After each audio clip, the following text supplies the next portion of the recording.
Praise the Lord. நல்லொரு நாளை ஆண்டவர் கொடுத்தக்காய் நாம் ஸ்தோத்திரம் செய்வோம். இந்த கால நேரத்தில் ஆவியானவர் நம்மோடு பேசுகிற வேத பகுதி 51 சங்கீதம் 10 Psalms 51 verse 10.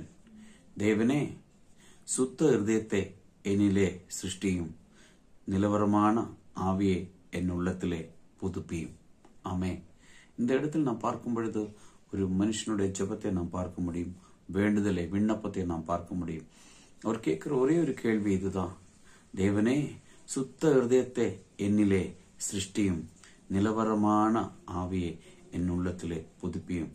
சுத்த ஹிருதயம் இருந்தால், நிலவரமான ஆவி நமக்குள்ளே இருந்தால், நாம் விரும்புகிற ஒவ்வொரு காரியங்களும் யோசித்து முடிவெடுத்து செய்ய நம்மளாலே முடியும். அப்படி ஆவணமானால் நாம் கர்த்தருடைய சமூகத்தில் இருக்கணும். நாம் சுத்த ஹிருதயம் உள்ளவர்களாய் இருக்கணும். ஆமென், ஹல்லேலூயா. நிலவரமான ஆவி உள்ளவர்களாய் இருக்க வேண்டும்.